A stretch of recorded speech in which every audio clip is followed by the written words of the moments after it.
Mais uma vez estou aqui com vocês, sou a professora Van Cleides, para mais um assunto da nossa querida língua portuguesa.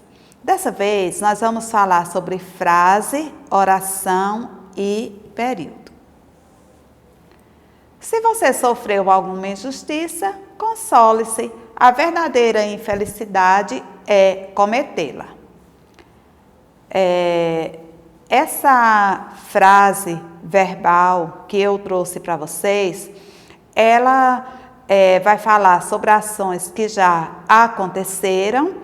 Ela está escrita na linguagem culta, né? Por isso está aí, console-se, né? Porque nós sabemos que não podemos usar esse pronome antes da vírgula, né? Nossa língua não permite isso.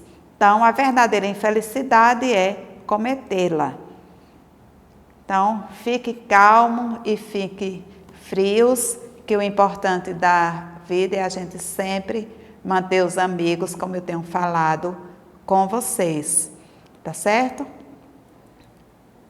Trouxe também outro tipo de frase verbal também, e aí nós vamos ter aí uma ordem, um pedido, um desejo, seja vegetariano. E nós vamos ter aí outro tipo de verbo, que é o verbo no modo imperativo, e esse verbo sempre vai pedir para você fazer alguma coisa, né? E nós vamos encontrar esse tipo de verbo em receitas de bolo, manuais de instrução.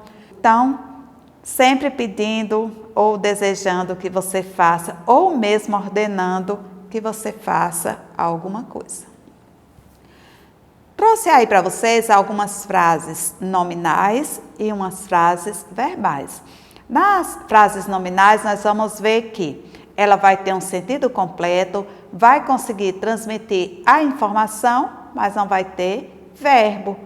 Também vamos ver aí o uso da linguagem verbal e da linguagem não verbal. Então, sorria, você está sendo filmado. E nós vamos ver aí também uma locução verbal, está sendo. Vamos ver aí dois verbos que vão exercer uma só função. Proibido estacionar, né, e nos hospitais, né, nas clínicas, bem comum essa daí, né? Silêncio, por favor. Vagas para gestante. Belo trabalho, camarada. Então, vamos ver que frase é a união de palavras com sentido completo em determinado contexto. E aí eu trouxe essa tirinha de H, né, que é um guerreiro viking, quebrou aí o braço e as pernas. Imagina a situação dele, que vive de conquistas e que agora vai ter que ficar parado. Sofreu esse acidente e o médico fala para ele, ó, já engessei seus braços e pernas. Agora uma notícia ruim. Será que existia uma notícia pior para H do que ele ficar em casa aí esses dias? Então ele pergunta com essa tristeza: qual, doutor? Vai coçar, né? Quem já colocou um gesso, né, aí sabe que isso realmente acontece. E para H o terrível, foi terrível essa notícia. Então, está aí as frases, né? Agora, uma notícia ruim. Qual, doutor? Nessa primeira, nós vemos que ela é uma frase com sentido completo, conseguiu transmitir a informação, né? Agora, uma notícia ruim. E nós não precisamos aí do verbo. Já no segundo exemplo, nós vamos ter aí um verbo que indica uma ação, né? E vamos ter aí embaixo, vai coçar, uma locução verbal. Oração. Toda frase verbal se organiza em torno de um verbo.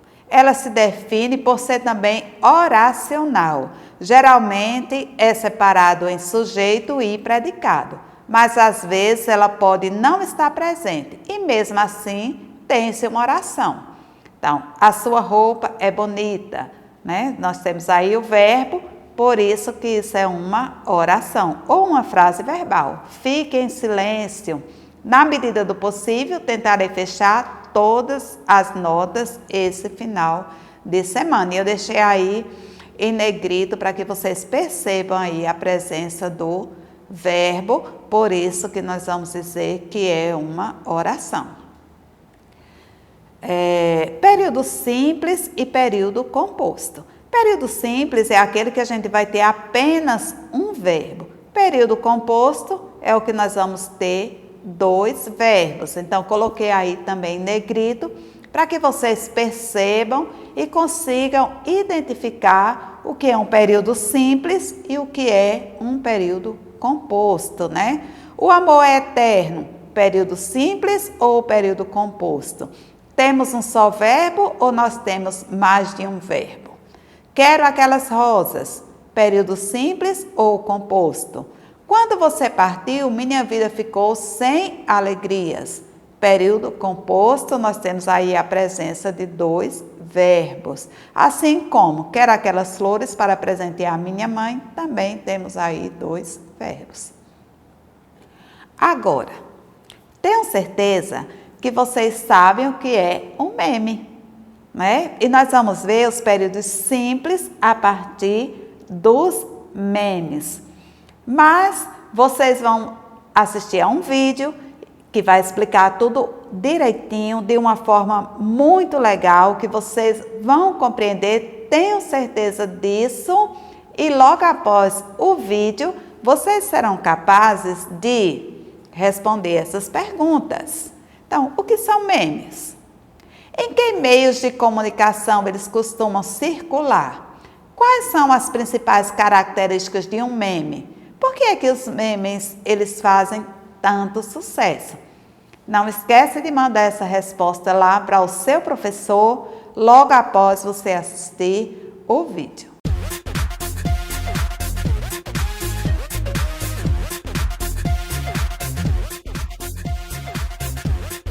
E aí, beleza?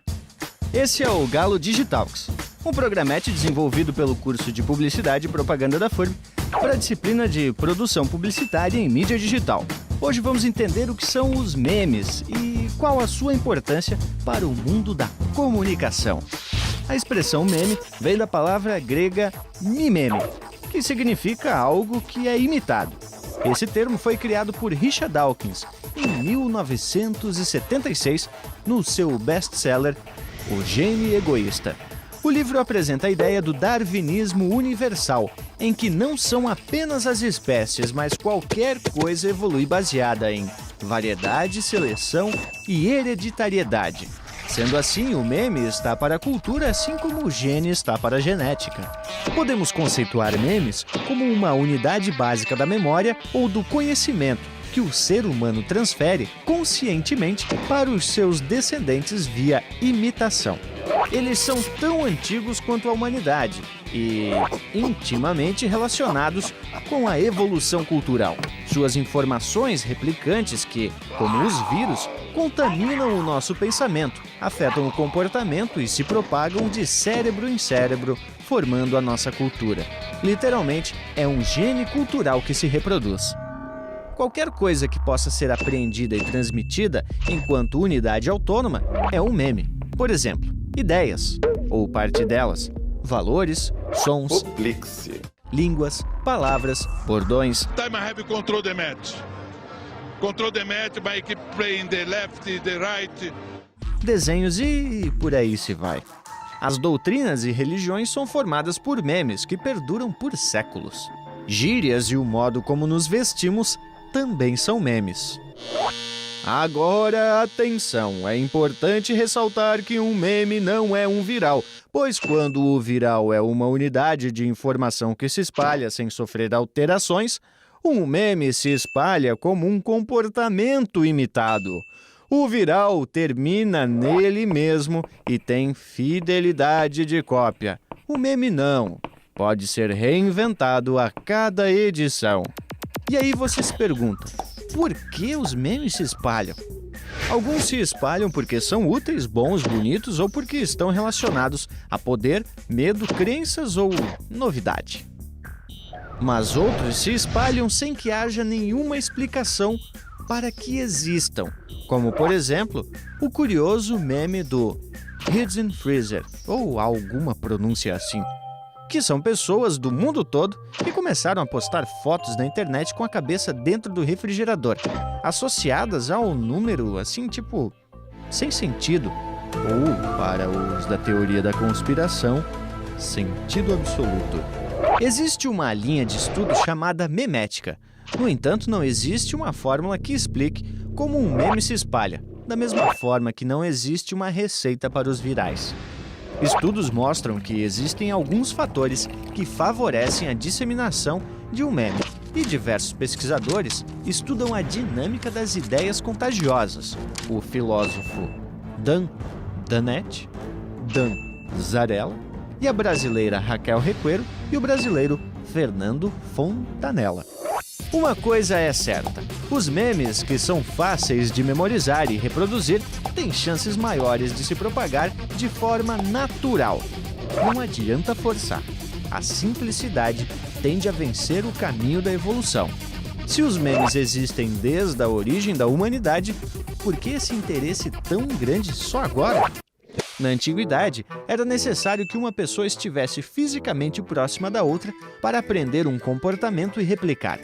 Com a evolução das tecnologias de comunicação ao longo da história, foi se formando uma estrutura cada vez mais propícia para a propagação dos memes. A banda larga e a internet passou a permitir que qualquer pessoa possa potencialmente se tornar um gerador e um difusor de memes. E, mais do que isso, a Web 2.0 fornece um ambiente rico para permitir a criação e edição de memes tecnológicos, que eram inviáveis no passado. Assim, a internet favorece a criação e propagação deles devido a vários fatores, como a maior facilidade e velocidade de propagação, disponibilidade full-time, um repositório de ferramentas para criação e replicação de comportamentos, e aí falamos de editores de vídeo, áudio e imagem, tudo free. Bom, em outras palavras, a internet amplificou o poder de geração e propagação de memes e de virais. Hoje, um dos mais importantes sites do mundo, quando nos referimos aos memes na internet, é o 4chan.org. Seus usuários são anônimos e postam todo tipo de imagens. Uma boa parte dos memes que se disseminam pela rede nasceram lá, como os famosos Range Guy, Fuck Yeah, Trollface, Low Guy, Challenge Accepted, Forever Alone e Epic Smile. Para conhecer e compreender os memes que vão surgindo na internet, a Memepedia do site YouPix é uma ótima fonte. A cada instante, bilhões de memes são disponíveis para serem copiados e sobrevivem na evolução da cultura digital. Bom, por hora é isso. O Galo Digitalks fica por aqui. Meme é uma abreviação do grego, né? Um fenômeno típico da internet. Pode se apresentar como uma imagem ou analogia, uma frase de efeito, um comportamento difundido, um desafio. Os memes geralmente são passageiros, né? Eles entram na moda, as pessoas mandam e logo após é criado outros memes, alguns são esquecidos, outros não. Mas se você quiser saber mais sobre os memes, acesse esse endereço aí, ó, você copia e cola, acesse aí esse endereço, né? Como é um vídeo, você não vai conseguir copiar e colar, mas procura esse endereço aí que vocês vão encontrar muitos memes legais. Tenho certeza disso daí. E agora, gente? O que é um gamer raiz e um gamer Nutella? Vocês acham que é o quê? Então, um gamer raiz se diverte jogando Atari, valoriza gráfico de videogames antigos, joga em qualquer tipo de televisão, passava 12 horas jogando porque não tinha save, ia para a casa do amiguinho assistir ele jogando. Já olha aí um gamer Nutella.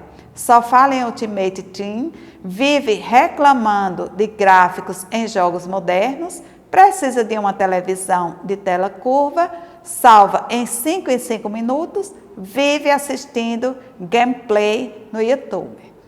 E você? Que tipo de gamer você é? Game raiz ou game Nutella? Mas quero chamar a atenção de vocês sobre os verbos que nós encontramos aí, né? Se diverte jogando, valoriza, joga, passava, tinha, né? Assistir. E no outro também, né? Nós vamos ter aí outros tipos de verbo, né? Fala, vive. Então, o que é que você vai fazer? Dá um pause aí, vê se vocês descobrem aí qual gamer tem aí período composto e período simples. Escreve lá no teu caderno, tá certo? Então, os conjuntos formados de um verbo auxiliar com um verbo principal, nós vamos chamar de locuções verbais. Nas locuções verbais, nós vamos conjuga-se apenas o auxiliar, pois o verbo principal vai vir em formas nominais, tá certo? Então, só você dar uma olhadinha lá que você vai conseguir identificar. E agora, o que é que vocês acham de criar um meme? Né? Vocês podem, trouxe aí um exemplo para vocês, né? Uma ideia de criação, né? Agora é a sua vez de criar um meme, empregando períodos simples e compostos. Pega lá aquela ideia que tem lá no vídeo, mas cria o seu próprio meme, né? E vê aí a diferença de um cavaleiro raiz e faz também a diferença de um cavaleiro Nutella. Manda lá para a sua professora, eu tenho certeza que ela vai gostar muito. Então, o verbo como núcleo oracional dos períodos simples e compostos. E aí, vou deixar algumas perguntinhas para vocês também responderem. Vocês já perceberam que a nossa aula de hoje foi curtinha, mas com algumas atividades para que vocês façam. Lembrando que, quando vocês fazem as atividades, vocês têm uma chance muito maior de aprender, tá certo? Então, o que diferencia os períodos simples dos períodos compostos no meme?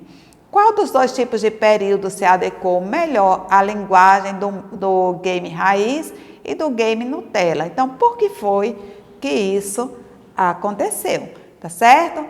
Então, assim, finaliza a minha aula de hoje. Espero que vocês tenham gostado e até a próxima aula.